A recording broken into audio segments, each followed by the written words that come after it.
Welcome to the deep dive. Today we are cracking open a toolkit. But it wasn't developed in Silicon Valley or some modern boardroom. Nope, we're going back, way back, to ancient Greece and Rome. That's right. We're going to be distilling the wisdom of three absolute masters, Aristotle, Cicero, and Quintilian. The goal is to kind of piece together a blueprint, really, for communication today. It's pretty wild, isn't it, how their ideas forged for, the Athenian assembly or the Roman Senate, Yeah, or the imperial courtrooms. how they still feel so incredibly relevant for every presentation we give, every email maybe, even just leading a team meeting. Absolutely. And our mission in this deep dive is to maybe go a bit beyond just the surface level. We really want to fuse their core wisdom, especially that famous trio, logos, ethos, and pathos. Everyone's heard of those, right? They have, yeah. But we want to connect them tightly with this really central classical idea that the speaker, the orator, must first and foremost be a principled, a virtuous citizen. It's not just about technique. Okay, so we've got quite a stack of sources lined up for this. We're pulling directly from the big ones. Excerpts from Aristotle's rhetoric, kind of the foundation. Foundational, definitely. Then Cicero's more practical stuff into orator, and Quintilian's super detailed training manual, the Institutio Oratoria.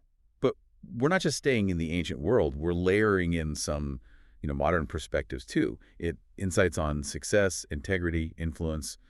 Think Conwell, Covey, Sinek, people like that. Right, to show you, the listener, exactly how these ancient rules actually cash out today, how they connect to modern success. Exactly. This isn't meant to be just, dry academic history. And ghosty books here. Hopefully not. It's about finding maybe the most direct path to becoming a genuinely influential communicator, but also a principled one. We want to show you that common ground between the old theories and what works right now. A reliable system, really, for how you engage with the world. All right, sounds like a plan. Where do we start? Logic first. Makes sense to start there. Logos. The structure of reason. If you want to persuade anyone of anything, you've got to give them something solid, something rational to grab onto. And for that bedrock, we turn to Aristotle, the great systematizer. He's the one. Aristotle basically gave us the intellectual scaffolding, the framework for putting together any potential argument. When he looked at oratory, he zeroed in on these necessary ingredients. He called them common topics. Common topics, meaning they apply everywhere. Pretty much universally applicable, yeah. Doesn't matter if you're debating war policy in ancient Athens or, trying to sell a new software product today. These topics are fundamental. Okay, so what are these core ingredients? What are we talking about? Well, they generally fall into two main buckets. The first one is all about figuring out what's possible versus what's impossible. Ah, the feasibility test. Exactly. Any rational discussion about action, whether it happened in the past or you're proposing it for the future, it has to start there. You can't convince people to do something if you haven't shown it can be done. Right, like proposing a new green energy plan. Your logos first has to show the tech exists or the budget's realistic or whatever. Precisely.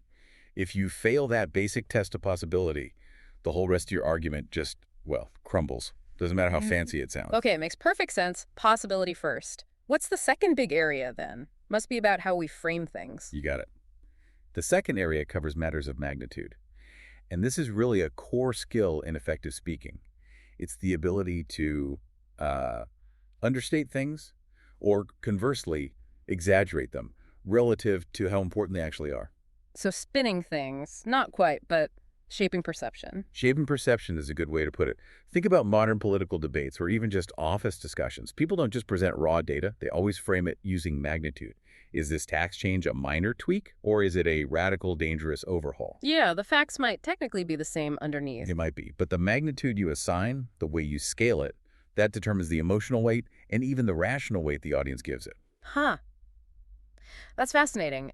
So even inside what we think of as cold, hard logos, there's this immediate strategic choice about scaling the argument. And that scaling, that strategic element, leads us right into the specific techniques of proof that Aristotle really championed. He focused mainly on two things: enthymemes and examples. Enthymemes. Okay, that sounds technical. For those of us, who maybe skipped classical logic 101, what's an enthymeme in plain English? Fair enough. Think of a standard syllogism first. That's your classic three-part argument, right? Major premise, minor premise, conclusion. Like all men are mortal. Right.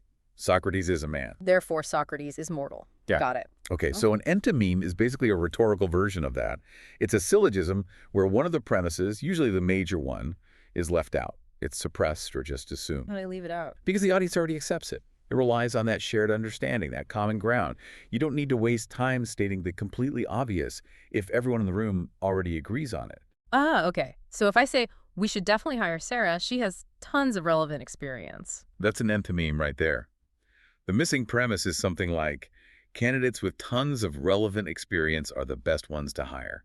Which most people hiring would probably agree with anyway. Exactly, so you don't say it. The argument moves quicker, feels more natural, and actually, the audience feels a little bit smart because they mentally fill in that gap themselves. It's quite effective. That feels like the real sort of intellectual muscle of persuasion. But you mentioned Aristotle also talked about the limits of proof. That seems just as important, right? Knowing what makes an argument weak. Oh, absolutely crucial. He was very clear-eyed about the difference between strong evidence and, well, flimsy evidence, particularly when it came to things he called signs. Signs, like Yeah. circumstantial evidence. Pretty much. A sign is something that might correlate but doesn't guarantee. We know from his other work, the analytics, that if your enthymeme relies purely on signs, it's refutable. It doesn't create a logically necessary link. Can you give an example? Sure. The classic one, slightly absurd, is something like, this man must be pregnant because he looks pale. Paleness is just a sign. Lots of things cause paleness. Okay, yeah, clearly refutable. Most pale men are not pregnant. Right. So relying only on circumstantial signs like that is like building your argument on rhetorical quicksand. It can collapse easily under challenge. So what's the alternative? Stronger proof. Contrast that with arguments based on established criteria. Aristotle pointed out that if a criterion you're using is both sort of self-evidently true or accepted, and it clearly applies to the situation, then the argument becomes much harder, maybe even impossible to refute. Okay, so back to the courtroom example, maybe. If you have video evidence placing someone at the scene. Exactly. That establishes a key criterion presence at the scene. It moves the argument away from just signs or likelihood towards something much more demonstrable, much more rigorous. Got it. So we have the tools for proof the enthymeme, the example, knowing strong from weak arguments. But what are we actually trying to do with these tools? Quintilian apparently helped nail down the main categories of speaking. Yeah, Quintilian, building on a lot of earlier Greek thought, really helped solidify this idea that pretty much all formal oratory falls into three main strategic buckets or categories. Okay, three main types of speeches. Essentially, yeah. And they're defined mostly by the speaker's relationship to time and what their main objective is. First up, you've got deliberative oratory. Deliberative, like deliberating, thinking about what to do. Precisely. This is the oratory of advice. It's concerned entirely with the future. The core question is always about what's expedient versus what's inexpedient. Should we raise taxes next year? Should our company launch this new product line? It's all about advising on future courses of action. So the goal is basically utility, effectiveness, strategy. What's the best path forward? You got it. That's deliberative. Then second, there's judicial oratory. Think courtroom speeches. Okay, so this one deals with The past. The objective here is to determine justice versus injustice. This is the language of accusation, defense, weighing evidence about things that have already happened, judging causes, assigning blame or innocence. right. The narrative, the story of what happened is absolutely key there. Totally. And finally, the third type is display oratory, sometimes called panegyric or epideictic. This one tends to focus on the present, but often by looking at the past. Display, like showing something off. Kind of. The main objective is praise or blame. It's about evaluating someone's character or an event based on what the community considers honorable or, the opposite. Think of a eulogy or an award ceremony speech or even a political roast sometimes.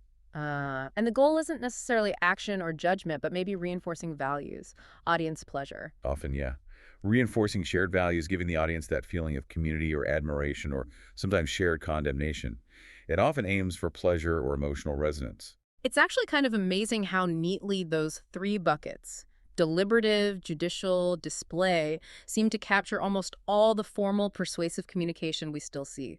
policy debates, Deliberative. legal arguments, Judicial. award ceremonies, dedications, maybe even some marketing. Often leans towards display. Yeah. Praising the product, blaming the competition subtly. And this brings us back to focus, doesn't it? Knowing which category your speech falls into, knowing what kind of proof you need for that category. It seems like that clarity itself is a huge advantage. It absolutely is. That classical need for clear structure, for a defined focus, it translates directly into modern principles of effectiveness and success. When you know your target, your logos become sharper, your energy isn't scattered. This really makes me think of that famous story, the Acres of Diamonds story, about Ali Hafed. Oh yeah, the Conwell story? That's a perfect modern parallel for the power of focused logos, isn't it? Remind us quickly. Sure. Ali Hafed, this wealthy Persian farmer, he hears about the incredible riches to be found in diamonds somewhere else, gets completely discontented with his perfectly good farm. Sells it all. Sells the farm, leaves his family, spends the rest of his life wandering the globe, searching fruitlessly for diamonds. Dies poor, alone, wretched. And the punchline. The terrible irony, of course, is that the guy who bought Ali Hafed's farm discovers, right there on the property, in the stream running through the garden, Diamonds. not just diamonds, the legendary diamond mine of Golconda, one of the richest the world has ever known. The diamonds were literally in his own backyard, his own cellar, the whole time. Oof. Yeah. The diamonds were under his feet. And the moral Conwell draws, the reason it relates to logos, is that success, real wealth, real achievement, usually comes from focusing your efforts and attention where you are, on the opportunities right in front of you. Discontentment, constantly looking elsewhere, it scatters your energy, weakens your conviction. So seeing the diamonds in your own situation requires focus. The same kind of focus you need to build a really strong, clear, logical argument. Exactly the same kind of focus. If you scatter your intellectual resources trying to argue 10 different points weekly, you can't build one strong, maybe irrefutable, criteria-based proof.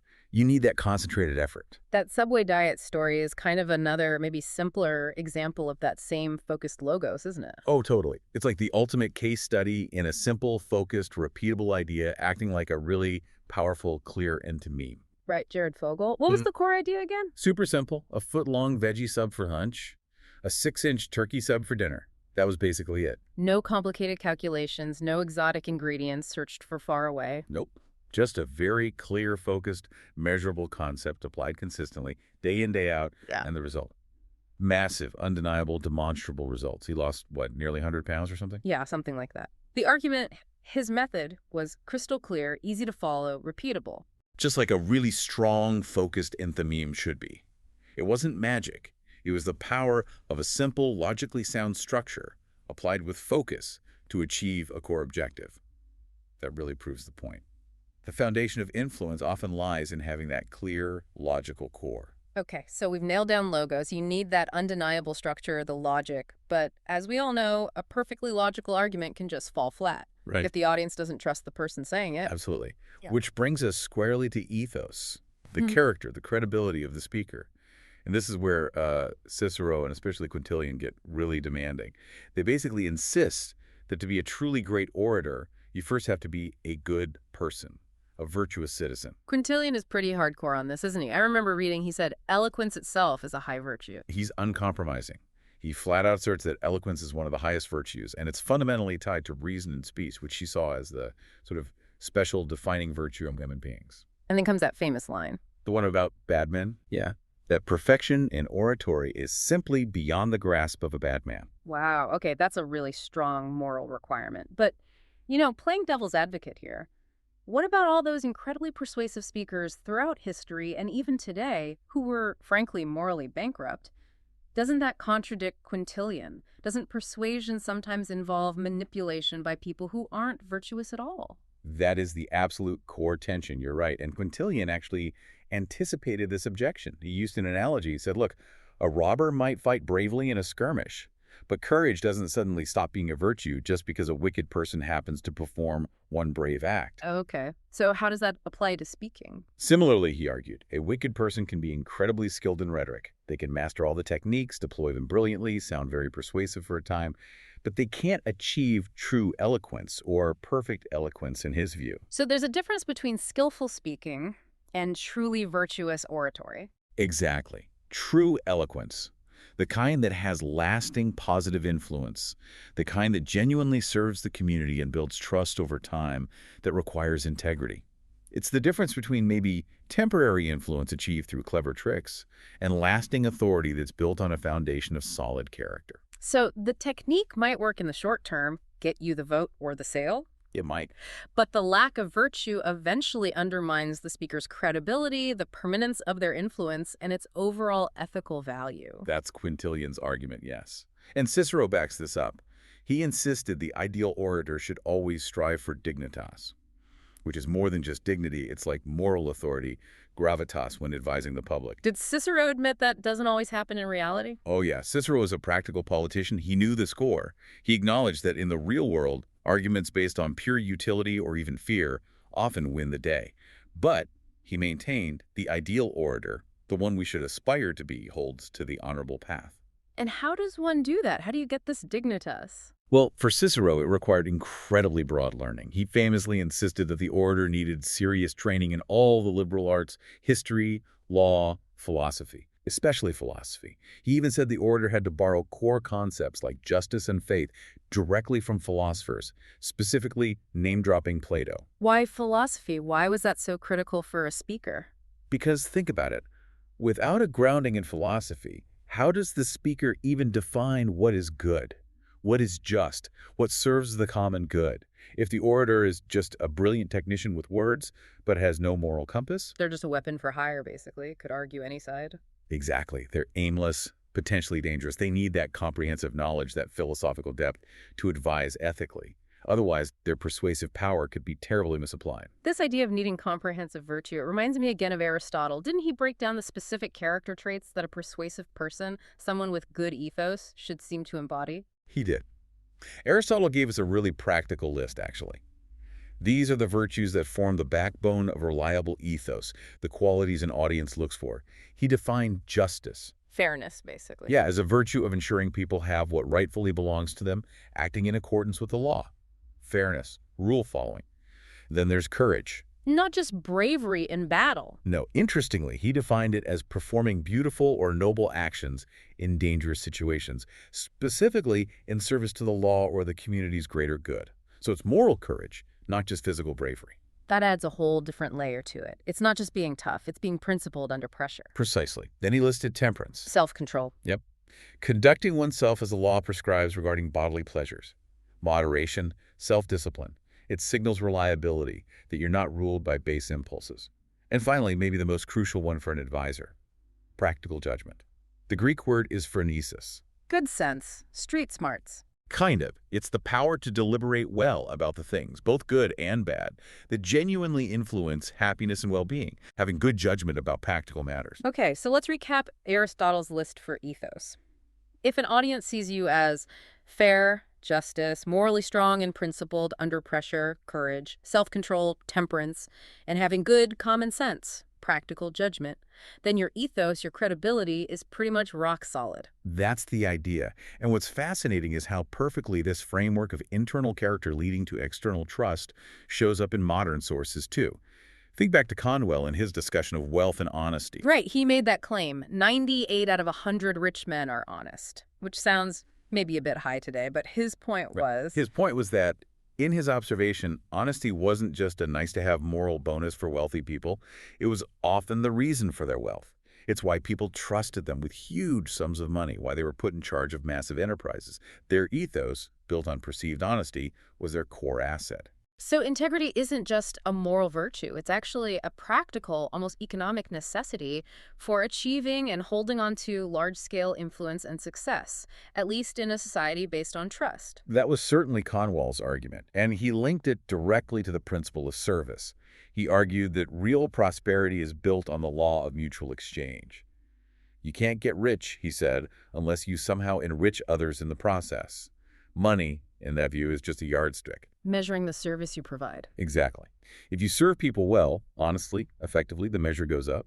If you exploit, deceive, cut corners, your ethos erodes. And eventually, often, so does the measure. This connects so clearly to Stephen Covey's work, too. That whole idea of building integrity from the inside out. You can't fake ethos for long. That is the absolute heart of Covey's philosophy, isn't it? Private victories precede public victories. You build integrity, that trustworthy ethos, by first making and keeping commitments to yourself. Mastering yourself before you try to influence others. Right. Things like discipline, sticking to your word even when no one's watching. That builds self-mastery.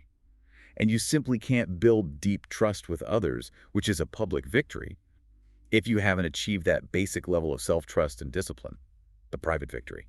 Proactivity, taking responsibility, that's the bedrock. And if you fall into that victim mentality, thinking all the problems are out there, it's the audience's fault they don't get it or the circumstances are rigged. And you've basically given away your power. Covey would say you're being reactive, not proactive. The strength of character needed for real, persuasive ethos comes from focusing on the things you can control, which ultimately is just yourself, your choices, your responses, your integrity. Didn't he suggest like a 30-day test or something? He did. A simple test of proactivity. For 30 days, make small, concrete commitments only to yourself. Maybe wake up at a specific time, finish one task you've been avoiding, refrain from criticizing someone, and then rigorously keep those commitments. And the point is? The point is, by exercising your freedom to choose and your responsibility to follow through day after day, even in small ways, you build that inner strength, that self-trust. You expand your circle of influence. And an orator, a leader, absolutely needs that intrinsic security, that moral backbone. Because, as Quintilian warned us, sometimes speaking the truth, true oratory, means you will incur the hatred of powerful people. You need courage rooted in character for that. All right, so we've got the solid logic with logos and the crucial credibility piece with ethos. Now we need to actually, move people, connect with hearts as well as minds, which brings us to pathos. Pathos, yeah. Connecting with the audience on that emotional, resonant level. But, and this is a big but, Yeah. we really can't dive into pathos without first tackling the biggest warning sign in all of classical rhetoric. Which is? Plato's blistering critique of rhetoric as mere pandering. Ah, right. Plato, speaking through Socrates in the Gorgias dialogue, he basically hated rhetoric, didn't he? He saw non-virtuous rhetoric as fundamentally corrupting, almost like a social disease. He didn't even classify it as a true art, like philosophy or medicine, which are based on real knowledge. He called it just a knack, something you pick up through routine practice. And he compared it to cookery and cosmetics. Exactly. He put it in the category of pandering, like a chef who only cares about making food taste delicious, even if it's totally unhealthy junk food. Or like cosmetics that just create a superficial appearance of health without addressing the underlying reality. Okay, that's a pretty harsh indictment. What was the core problem, in his view? Why was it pandering? The core problem was simple. It aimed to produce pleasure in the audience, the pleasure of being persuaded, the pleasure of hearing what they wanted to hear without necessarily basing itself on knowledge or truth. So, like the junk food chef, the orator just gives the audience what feels good immediately, ignoring whether it's actually good for them or even true. Precisely. Socrates argued that rhetoric that aims only for applause or getting a quick conviction, regardless of the actual facts or the moral implications, is fundamentally deceptive. It's like, yeah, junk food's for the soul. It feels good going down, but it lacks real substance and can even be harmful. Wow. And when you put it like that, doesn't that sound disturbingly like a lot of modern communication? Especially online, highly emotional, instantly shareable stuff that maybe plays fast and loose with the truth just to get that immediate reaction, that pleasure hit. It absolutely resonates, doesn't it? Plato was issuing a warning almost 2,500 years ago that feels incredibly current. If rhetoric just panders to the lowest common denominator, the immediate desires of the masses, it becomes anti-intellectual, potentially dangerous, and undermines genuine understanding. So the challenge for us then, for the ethical communicator using this toolkit, is how do you use pathos without falling into that trap? How do you connect emotionally but stay principled, moving beyond manipulation towards genuine connection? That is the tightrope walk. And the key, I think, comes back to empathy and understanding. Covey nails this again with his principle. Seek first to understand, then to be understood. Or, as he often put it, diagnose before you prescribe. Okay, how does that act as a bridge for ethical pathos? It forces the speaker to shift focus. Before you try to persuade or influence someone, you first have to become vulnerable enough to yourself to genuinely listen. Empathic listening isn't just waiting for your turn to talk, it's making a sincere effort to see the world from the other person's point of view, to feel what they might be feeling, before you offer your solution or argument. It's way more efficient in the long run, isn't it, to actually understand their needs and concerns first? Far more efficient. Spending time getting an accurate diagnosis of where the audience is actually coming from, their fears, hopes, beliefs, is much smarter than just launching into your brilliantly crafted prescription that they might not even believe they need. You have to connect first. And that requires, as you said, vulnerability from the speaker. You have to be willing to be influenced yourself a little bit to understand them before you can hope to influence them. Exactly. But vulnerability itself is tricky, especially in public communication where you're trying to project ethos too. We need to be careful here. How so? Well, Brené Brown draws a really crucial distinction that helps keep pathos ethical. She separates using vulnerability as a tool or a tactic from actually being vulnerable in a genuine way. Okay, what's the difference? Using versus being. Using vulnerability often looks like oversharing, maybe strategically dumping raw emotion onto the audience to get a reaction. Brown calls it floodlighting. It feels intense, but it's often more like armor, a calculated, sometimes even aggressive attempt to kind of hotwire intimacy or manipulate sympathy, and it usually backfires, creating disconnection. So it's like manipulation pretending to be authentic sharing. Sort of, yeah. Whereas being genuinely vulnerable, the kind that actually builds trust and deep pathos that requires real courage, it tends to be more measured, more authentic. It's about sharing appropriately to build a real connection, not just to trigger a response. The emotion shared has to be truthful, and it has to align with the speaker's overall ethos, their character. That makes sense. The emotion needs to feel earned, not just deployed. This distinction between calculated emotional effect and genuine resonance brings us to how decisions actually get made, doesn't it? We like to think we're purely logical beings. But we're often not, especially when it comes to persuasion. Simon Sinek's work on the Golden Circle explains this really well biologically. He talks about how our decisions, our feelings of trust, loyalty, and gut instinct are largely driven by the limbic system in the brain. That's the part that feels the WHY. The emotional core. Right. And here's the critical part. That limbic system, the part controlling feelings, has basically no capacity for language. It doesn't process rational arguments directly. So the logical part, the neocortex, that handles the facts, figures, features, that comes later. Often, yes. The initial decision, the feeling of, yes, I trust this, or no, something feels off, happens in the limbic brain, the why. Then we use the neocortex, the what, to articulate, to rationalize, to put language around the choice we've already emotionally leaned towards. Wow. Okay, so if you lead your communication purely with facts and figures, the logos, the what? You might be completely bypassing the part of the brain that actually makes the initial decision. You haven't connected with the emotional gatekeeper, the part that governs trust and allegiance. You have to connect on the why, the emotional level, first, or at least alongside the logos. You need to create that resonance, that feeling. You really do. We see this play out perfectly in that anecdote, I think it's from Dale Carnegie, about the insurance salesmen, John and Carl. Oh yeah, tell us that one. Okay, so you have John and Carl, both selling the exact same executive life insurance policy. Same features, same price, identical logos. Carl, maybe he's very technically minded, just kind of casually mentions the policy to a potential customer. Says, yeah, it's a good policy, I'll get you the details later. Very low-key, pure fact delivery, almost. Understated, yeah. Now John. He approaches the same customer, maybe almost shouting with excitement, hey, hold on a second.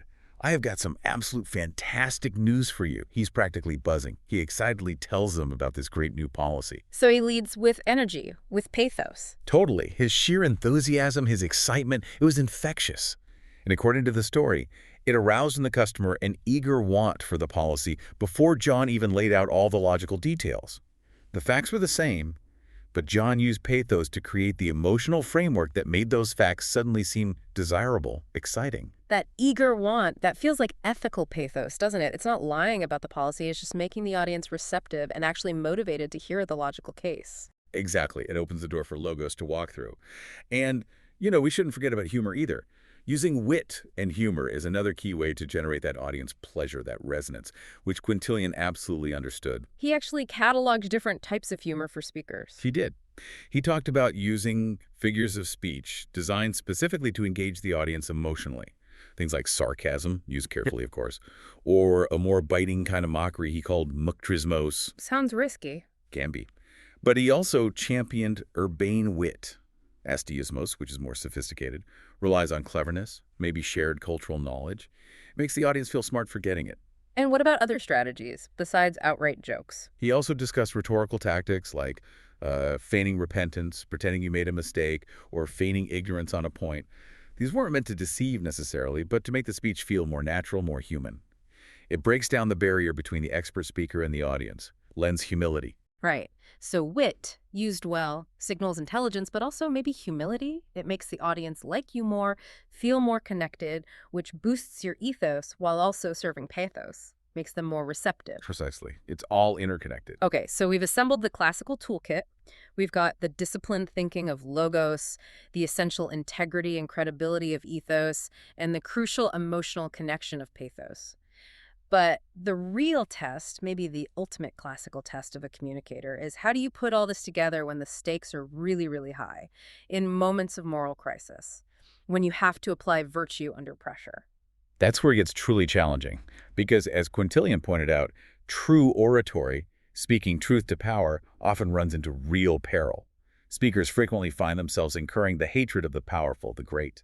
And that requires immense moral courage, drawing deeply on that ethos we talked about. The historical examples of really principled communicators often show the synthesis in action, don't they? Logos, ethos, pathos, all firing together. Absolutely. Let's take Frederick Douglass, for instance. His famous speech, "What to the slave is the 4th of July," is just a masterclass.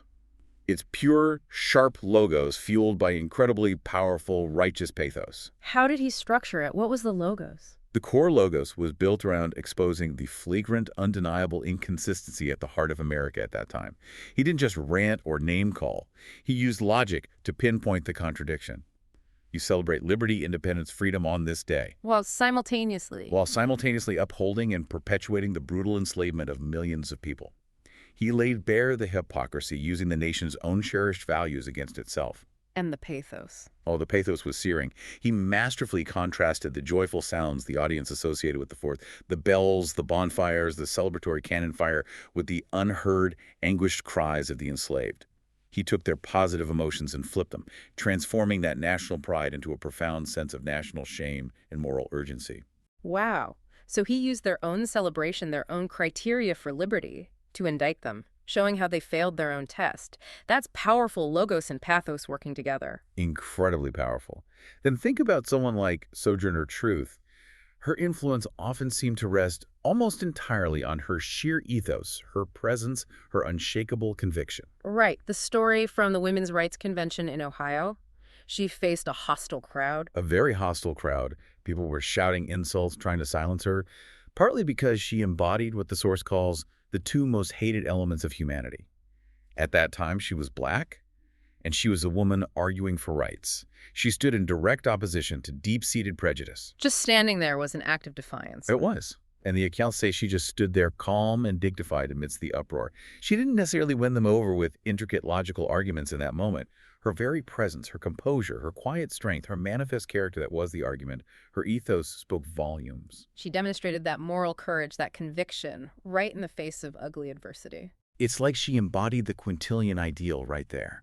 That kind of persuasive power, rooted in character, is simply beyond the grasp of someone who is cowardly or morally compromised. Okay, this is powerful stuff. Let's try circling back now to those 3 types of oratory we defined earlier: judicial, deliberative, display, and look at them again through this high ethical lens. How does that change things? It changes the goalposts significantly. Take judicial oratory, first the courtroom stuff, focused on past justice. When you view it ethically, the goal shifts dramatically. It's no longer just about winning the case for your client, getting the acquittal or the conviction. What's the higher goal then? Seeking moral truth. Remember Socrates in the Gorgias? He argued that the absolute greatest misfortune isn't suffering wrong, it's doing wrong. He claimed it's fundamentally worse to commit injustice than to be a victim of it. Wow. If you really believe that, it completely reframes legal rhetoric, doesn't it? Totally. The ethical aim shouldn't just be victory, especially if your client is guilty. It should be about ensuring that actual moral justice prevails in the end, even if that means a difficult truth comes out. Okay, what about deliberative oratory? That's the future-focused one, advising on what's expedient. Where's the ethical challenge there? Often, the biggest ethical challenge in deliberative speech is managing the audience's emotions, particularly fear and uncertainty about the future. People get anxious about change, about risk, And a speaker could exploit that fear. easily, or they could irresponsibly downplay real risks. The Roman Stoic philosopher Seneca had some great advice here that fits perfectly. He warned against running out to meet suffering before it arrives. He especially cautioned against panic fear based just on vague uncertainty, which he said is ruinous because it paralyzes rational thought. So the ethical deliberative speaker needs to. Needs to use logos responsibly, yes, to anticipate potential negative outcomes and be honest about them. But they also need to provide the pathos of hope, of courage, of conviction. They need to guide the audience towards constructive action, toward looking forward to better things, rather than letting them get stuck in paralyzing anxiety or succumbing to irrational panic. Balancing realism with hope. That's tricky. And finally, display oratory. The praise and blame kind. Can that be ethical in a challenging way? It can, especially when praise or blame is used as a mechanism for refinement and upholding standards, even when it's tough. There's a great modern example in the relationship between U.S. Supreme Court Justices Ruth Bader Ginsburg and Antonin Scalia. Opposites in many ways, right? Ideological opposites, for sure. But Ginsburg spoke about how Scalia's dissenting opinions, when she was writing the majority opinion, were often absolutely searing in their criticism. But she didn't just dismiss them because they were harsh. She said she actually valued them. She noted that whenever she got one of his dissents back on an early draft, the final version of her opinion that was eventually released was always better because of it. It improved on my initial circulation, she said. So his sharp critique, because it was intellectually rigorous and fair, even though it was blame, actually forced her to strengthen her own logos, tighten her reasoning. Exactly. That adversarial critique, when done well, served a function similar to display oratory. It held up a standard of intellectual virtue, rigor, clarity for examination. Even though the immediate form was criticism, it led to a more refined, arguably more virtuous final product. This whole classical toolkit then, logos, ethos, pathos, viewed ethically, it's really not just a set of tricks for giving better speeches or winning arguments. Not at all. It's much deeper. It's really a framework for both inner development and outward communication strategy. It demands that we operate from a place of genuine competence, sure, but also profound character. It really loops back to that inside-out idea from Covey and the Acres of Diamonds thing. The real gold isn't necessarily out there. It starts inside. Perfectly put. Earl Nightingale had that great line about the human mind being that bottomless, richest of all minds, and that creative thinking is its highest function. Everything we achieve, everything we build, including persuasive arguments, comes from how we use that inner resource. And the toolkit shows us how. If the foundation of your logos is shaky thinking, the structure collapses. Right. And if the foundation of your ethos is flawed character, your influence, your trustworthiness eventually collapses too. No amount of slick pathos can patch that over long term. So it really forces us back to working on ourselves first, our proactivity, our responsibility, our integrity, our self-mastery, achieving those private victories Covey talked about. Only then can we hope for sustained public victories, sustained ethical influence. That's the map the classical masters gave us, really. Logos provides the clear, disciplined thought process. Pathos enables that genuine human emotional connection. And ethos supplies the profound integrity needed to wield those powerful tools responsibly, ethically, justly. It demands all three: rigorous thinking, deep integrity, and a real understanding of your audience. #tag outro. Wow, this has been, well, a truly deep dive, hasn't it, into the absolute essence of principled persuasion. We've tried to synthesize these three classical modes, logos, ethos, pathos, with that really demanding moral imperative from Cicero and Quintilian, the idea of the orator as a virtuous citizen first. And thinking about all this, it brings us right back to that fascinating Socratic paradox we mentioned earlier from the Gorgias. Remember, Socrates argued that people who lack true knowledge, true understanding of what's really good, they're fundamentally mistaken about their own ends. Therefore, any power they seem to wield, however persuasive they might sound, It isn't real power. in Socrates' view, no, because it's not grounded in truth or goodness. The true power of the orator, the truly influential person, lies less in the immediate effect they have on others, and more in the knowledge, the wisdom, the goodness they cultivate within themselves. That really forces us to pause and consider, doesn't it? It leaves us with a pretty provocative question for you, the listener, to maybe chew on.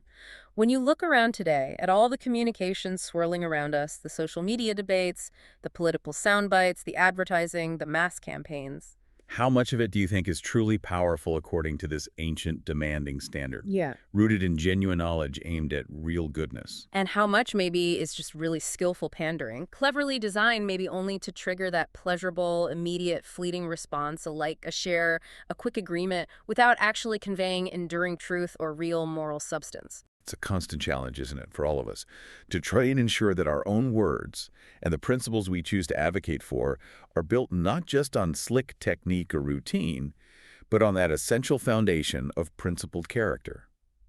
It demands, like Ali Hafed should have realized, that we look for our diamonds not necessarily somewhere else, but right here, maybe in the garden of our own character and understanding. Definitely food for thought. Thank you for joining us for the deep dive.